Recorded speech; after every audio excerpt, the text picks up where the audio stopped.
Shalom Bapak Ibu Saudara kasih dalam Tuhan, jumpa lagi bersama saya dalam pelajaran Alkitab, bagi-bagi cerita sejarah Alkitab. Dan kali ini pembahasan kita adalah surat Yohanes yang pertama. Nah, Bapak Ibu Saudara kasih dalam Tuhan, surat Yohanes yang pertama ini kira-kira ditulis antara tahun 85 sampai tahun 95 Masehi, tahun 85 sampai 95 Masehi, kira-kira ditulis antara tahun itu. Dan penulis surat Yohanes yang pertama ini adalah Rasul Yohanes sendiri, murid Yesus, ya. Dan ada 5 kitab yang ditulis oleh Yohanes dalam Alkitab yang kita miliki. Yang pertama Injil Yohanes, kemudian surat Yohanes yang pertama, surat Yohanes kedua, surat Yohanes ketiga, dan kitab Wahyu. Nah, dan hari ini saya akan menyampaikan surat Yohanes yang pertama. Nah, surat ini tidak jelas ditujukan kepada siapa, karena dalam surat ini tidak disebutkan siapa penerima surat ini, karena tidak ada salam atau nama seseorang atau tempat atau peristiwa ya di dalam surat ini. Tetapi kemungkinan besar surat ini ditujukan kepada jemaat di Efesus, karena beberapa penafsir Alkitab, karena pelayanan Yohanes ada di sana. Nah, jadi surat ini ditulis sebagai sebuah surat edaran, dan Yohanes mengutus utusan pribadinya membawa ya salamnya secara lisan. Dan tentunya persoalan yang paling menonjol dari yang melatar belakangi surat pertama Yohanes ini ialah karena ada ajaran-ajaran palsu ya mengenai keselamatan dalam Kristus dan cara bekerja di dalam diri orang percaya, ajaran-ajaran itu. Dan tentunya kita tahu bahwa di surat Yohanes yang pertama ini ya Yohanes menyebut mereka pengajar-pengajar palsu itu adalah antikristus, karena bagian dari mereka yang sudah meninggalkan yang tadinya bersama-sama dalam persekutuan ya sebagai gereja Tuhan, sebagai umat Tuhan, tetapi mereka sudah meninggalkan. Jadi kalau di pasal 2 ayat 19 ya, karena dicatat, nah memang mereka berasal dari antara kita, tetapi mereka tidak sungguh-sungguh termasuk pada kita. Jadi ini guru-guru yang dulunya guru-guru palsu ini mereka bersama-sama dalam komunitas orang yang percaya Yesus adalah juru selamat Kristus ya. Tapi kemudian mereka pada akhirnya ya karena ada paham-paham tertentu, akhirnya mereka tidak percaya dan justru mereka malah mengajarkan hal-hal yang bertentangan, yang tidak sesuai ya, yang mengajarkan untuk menolak Kristus sebagai Tuhan dan Juru Selamat. Nah, dari segi doktrin, ya ajaran sesat mereka itu menyangkal bahwa Yesus itu adalah Kristus. Itu sebabnya disebut antikristus. Di ayat 22 ya, siapakah pendusta itu? Bukankah dia yang menyangkal bahwa Yesus adalah Kristus? Itu adalah antikristus. Yaitu dia yang menyangkal baik Bapa maupun Anak. Ya, jadi mengajarkan tentang antikristus. Nah, tentunya nanti pada video-video selanjutnya tentang akhir zaman saya akan mengupas khusus tentang antikristus ini. Pasal yang keempat ayat 2 sampai 3 ya, di situ Rasul Yohanes juga menyinggung mereka tentang ini roh antikristus ya. Yang pasal 4 ayat 2 sampai 3. Demikianlah kita mengenal roh Allah. Setiap roh yang mengaku bahwa Yesus Kristus telah datang sebagai manusia berasal dari Allah. Dan setiap roh yang tidak mengaku Yesus tidak berasal dari Allah, roh itu adalah roh antikristus dan tentang dia telah kamu dengar bahwa ia akan datang dan sekarang ini ia sudah ada di dalam dunia. Jadi roh antikristus itu sudah ada sejak zaman dahulu kala, zaman rasul-rasul, bahkan sampai sekarang ya, roh antikristus itu tetap ada. Antikristus artinya menolak Kristus. Dari surat ini kalau kita melihat etika ya orang Kristen ya, harus taat pada perintah Kristus. Pasal 2 ayat 34, dan inilah tandanya bahwa kita mengenal Allah, yaitu jika kita menuruti perintah-perintahnya. Barang siapa berkata, aku mengenal dia tapi tidak menuruti perintahnya, ia adalah seorang pendusta dan di dalamnya tidak ada kebenaran. Jadi ya, kalau kita percaya kepada Yesus sebagai Tuhan, ya kita harus melakukan perintahnya ya. Jadi orang yang mengaku percaya tetapi tidak melakukan perintah ya, percaya Yesus tapi tidak melakukan perintah Yesus, disebut sebagai di sini dia adalah seorang pendusta, tidak ada kebenaran. Jadi sangat jelas. Dan surat ini juga menyinggung tentang bagaimana ya, orang percaya harus hidup kudus ya, harus terpisah dari dosa, dari dunia ya, keinginan daging. Ini dijelaskan di surat ini, saudara. Nah, jadi apa maksud Yohanes dalam menulis suratnya ini? Yang pertama ya tentunya untuk mengcounter ya, menentang doktrin-doktrin yang salah dari para guru palsu, para antikristus itu, untuk menentang, mengcounter ya. Karena sudah mulai ada orang-orang yang tadinya bersama-sama kemudian mereka memisahkan diri, bahkan mempengaruhi ya jemaat Tuhan yang lain. Yang kedua, untuk menasihati anak-anak rohani mengejar kehidupan persekutuan yang kudus dengan Allah ya. Nah, di pasal 1 ayat 4 itu ya sangat jelas, dan semua ini kami tuliskan kepada kamu ya, dan semua ini kami tuliskan kepada kamu supaya sukacita kami menjadi sempurna. Di pasal 5 ayat 13, semua itu kutuliskan kepada kamu. Nah, ini maksud tulisan itu kan. Semuanya itu kutuliskan padamu supaya kamu yang percaya kepada nama anak Allah tahu bahwa kamu memiliki hidup yang kekal. Ada kepastian hidup kekal. Melalui surat ini juga ditekankan untuk tetap taat kepada Yesus sebagai anak Allah, untuk percaya dan beriman dan taat ya kepada Yesus sebagai Tuhan dan Juru Selamat, dan hidup dalam pengurapan Roh Kudus. Di pasal 2 ayat 20 katakan, tetapi kamu telah beroleh pengurapan dari yang kudus. Ya, pengurapan dari yang kudus ini bicara tentang pengurapan Roh Kudus tentunya, yang dengan demikian kamu semua mengetahuinya.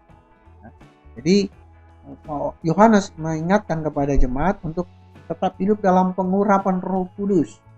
Karena Yohanes tidak bisa hadir di jemaat ya, karena dia ada di suatu tempat yang lain, sehingga dia mengingatkan tentang pengurapan Roh Kudus. Itulah yang bisa jemaat Tuhan membedakan ya roh-roh antikristus itu. Surat Yohanes yang pertama ini juga Bapak Ibu dan Saudara, ya, ini surat ini menyatakan 5 ujian khusus bagi orang percaya. Yang pertama, ujian kebenaran rasuli mengenai Kristus. Kemudian ada ujian tentang iman ya. Pertama, ujian kebenaran ya, kebenaran rasuli mengenai Kristus bahwa Yesus adalah Tuhan ya. Kalau di pasal 1 ayat 1 sampai 3 itu, apa yang telah ada sejak semula, yang telah kami dengar, yang telah kami lihat dengan mata kami, ini kesaksian Yohanes ya, yang telah kami saksikan dan yang telah kami raba dengan tangan kami tentang firman hidup, itulah yang kami tuliskan kepada kamu. Hidup itu telah dinyatakan dan kami telah melihatnya, dan sekarang kami bersaksi dan memberitakan kepada kamu tentang hidup kekal yang ada bersama-sama dengan Bapa dan yang telah dinyatakan kepada kami. Apa yang telah kami lihat dan yang telah kami dengar itu kami beritakan kepada kamu juga, supaya kamu pun beroleh persekutuan dengan kami, dan persekutuan kami adalah persekutuan dengan Bapa dan dengan anaknya Yesus Kristus. Jadi Rasul Yohanes ingin menegaskan bahwa kami, dalam hal ini dia dan rasul-rasul lain, ini saksi hidup ya. Mereka yang sendiri yang mendengar, melihat dengan mata, menyaksikan, meraba bahkan ya Tuhan Yesus itu. Jadi ini ingin meneguhkan ya iman dari jemaat, ingin meneguhkan iman bahwa kebenaran rasuli, kebenaran yang diajarkan oleh para rasul itu ya adalah suatu kebenaran ya, fakta. Nah, ini tentunya sebagai ujian ya, ujian dari para jemaat, karena seperti saya katakan tadi, surat ini ditulis tahun 85 sampai kira-kira tahun 85 sampai tahun 95, di mana semua para rasul sudah meninggal. Tinggal Yohanes yang masih hidup, itu pun dia sudah tua, sangat tua dalam menulis surat ini ya. Jadi dia sekali lagi meyakinkan bahwa apa yang diajarkan oleh para rasul itu benar adanya. Ini ujian ya, ujian bagi jemaat. Mereka harus pegang teguh untuk tetap percaya setiap ajaran-ajaran yang disampaikan oleh rasul. Kemudian tentunya ada ujian iman ya. Jadi ujian kebenaran rasul, ada ujian iman kepada perintah Tuhan ya. Karena banyak pengajar-pengajar rasul, mereka harus tetap teguh. Kemudian ujian tentang kehidupan yang kudus. Pasal 1 ayat 6 sampai 9 katakan, jika kita katakan bahwa kita beroleh persekutuan dengan Dia, namun kita hidup di dalam kegelapan, kita berdusta dan kita tidak melakukan kebenaran. Tetapi jika kita hidup di dalam terang, sama seperti Dia ada di dalam terang, maka kita beroleh persekutuan seorang dengan yang lain, dan darah Yesus anak itu menyucikan kita daripada segala dosa. Jika kita berkata bahwa kita tidak berdosa, maka kita menipu diri kita sendiri dan kebenaran tidak ada dalam kita. Jika kita mengaku dosa kita, maka Ia adalah setia dan adil sehingga Ia akan mengampuni segala dosa kita dan menyucikan kita dari segala kejahatan. Kemudian ada ujian tentang kasih akan Allah. Ada ujian tentang kasih. Bagaimana? Ya, seperti di pasal 2 ayat 9 katakan, barang siapa berkata bahwa ia berada dalam terang tetapi ia membenci saudaranya, ia berada dalam kegelapan sampai sekarang. Nah, berarti mulai ada permusuhan di antara satu dengan lain di antara jemaat itu. Nah, itu sebabnya ada ujian tentang kasih. Makanya ayat 10 juga dilanjutkan, barang siapa mengasihi saudaranya, ia tetap berada di dalam terang dan di dalam Dia tidak ada penyesatan. Jadi bicara tentang kasih Allah. Jadi ada ujian akan kebenaran pengajaran rasul, ujian iman, ujian untuk tetap hidup kudus, ujian tentang kasih, dan ujian tentang kesaksian roh ya. Kalau di pasal 2 ayat 20, tetapi kamu telah beroleh pengurapan dari yang kudus, dan dengan demikian kamu semua mengetahuinya. Ayat 27, sebab di dalam diri kamu tetap ada pengurapan yang telah kamu terima daripadanya, karena tidak perlu kamu diajar oleh orang lain ya. Jadi ada ujian tentang pengurapan itu ya.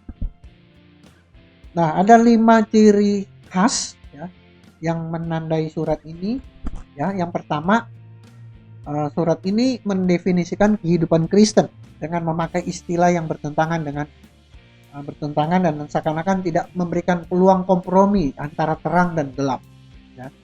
Kebenaran dan kebohongan, kebenaran dan dosa, kasih dan kebencian, mengasihi Allah dan mengasihi dunia, anak-anak Allah dan anak-anak setan. Yang kedua adalah ya merupakan satu-satunya kitab perjanjian baru yang berbicara mengenai Yesus sebagai pengantara ya. Sebagai Yesus itu adalah Parakletos.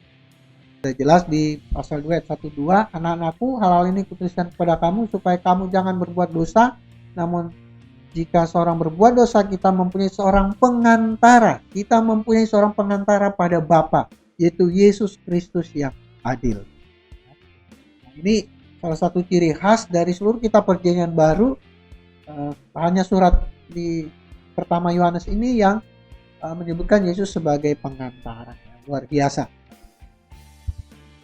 Dan ciri khas yang ketiga, ya, berita yang disampaikan lewat surat-surat ini ya, didasarkan seluruhnya dari kesaksian para rasul ya, dari rasul-rasul. Jadi bukan kesaksian dari nabi-nabi perjanjian lama. Jadi ini para kesaksian rasul-rasul sampaikan. Kemudian yang keempat, surat ini menyampaikan tentang kristologi, tentang Kristus ya. Menyampaikan kristologi karena berhubungan dengan ada beberapa orang yang menyangkal ya, bahkan ingin mempengaruhi ya, memberikan ajaran sesat kepada jemaat-jemaat. Sebabnya surat ini ingin menekankan kepada kristologi bahwa Yesus adalah Tuhan.